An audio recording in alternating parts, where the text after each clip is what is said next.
बहुत सारे साहित्यकारों के जीवन परिचय से हम अवगत हो चुके हैं। आज एक ऐसे विलक्षण साहित्यकार के जीवन परिचय को हम जानेंगे जिन्होंने समाज और वातावरण के विभिन्न पहलुओं और व्यवस्थाओं से विषय निकाला है अपनी रचना के लिए। ऐसे व्यंग्यकार साहित्यकार हैं हरिशंकर परसाई जी, जिनका जन्म 22 अगस्त 1922 को मध्य प्रदेश के होशंगाबाद जिले के जमानी गांव में हुआ था। इनके पिता का नाम झुमकलाल और इनकी माता का नाम चंपाबाई था। बचपन में ही माँ की ममता का साया इनके सिर से उड़ गया। पिताजी से धार्मिक गुण सीखने को मिले और इन्होंने रामचरितमानस के दोहे और चौपाई को कंठस्थ किया।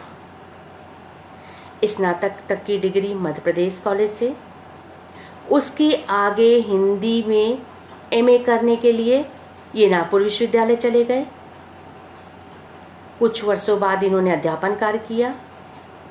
उसके बाद ये साहित्य सृजन में लग गए, लेकिन दोनों काम एक साथ संभव न होने के कारण इन्होंने बीच में अध्यापन कार्य को छोड़ दिया और साहित्य साधना को ही अपना लक्ष्य बना लिया।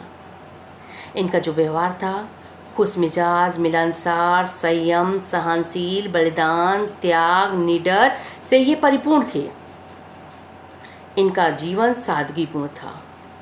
अन्याय और अत्याचार से ये बहुत नफरत करते थे। हरिशंकर परसाई जी एक कुशल व्यंग्यकार लेखक थे। बोलचाल की भाषा में इन्होंने तत्सम और विदेशी शब्दों का प्रयोग कूट कूट कर किया है। उच्च कोटि का प्रयोग किया है इन्होंने। मुहारों का भी प्रयोग किया है, कहावत का भी प्रयोग किया है।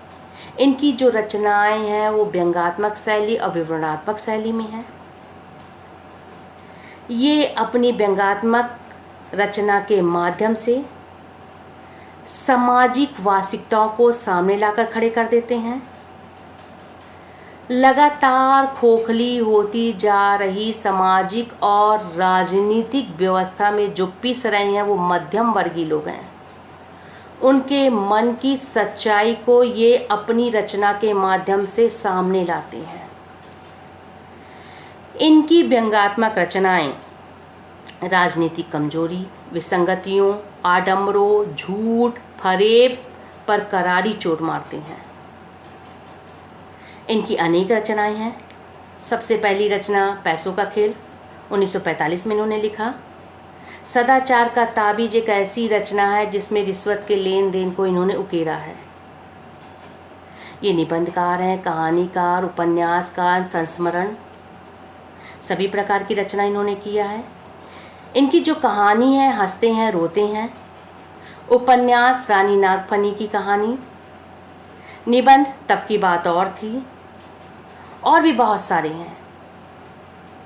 पत्रिका वसुधा, उसके बाद अनेक पत्रिका में इनका योगदान था। नई दुनिया, नवीन दुनिया, अमर उजाला, धर्मयुग, बहुत से सम्मान से इन्हें सम्मानित किया गया।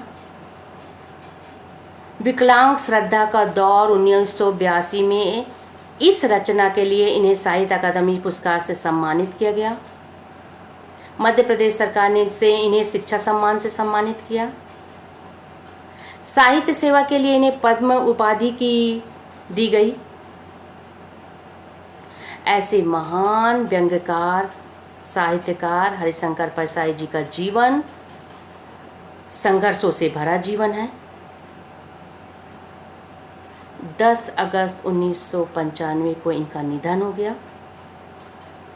लेकिन ऐसे लेखक अपनी लेखनी के माध्यम से हमारे बीच हमेशा रहते हैं।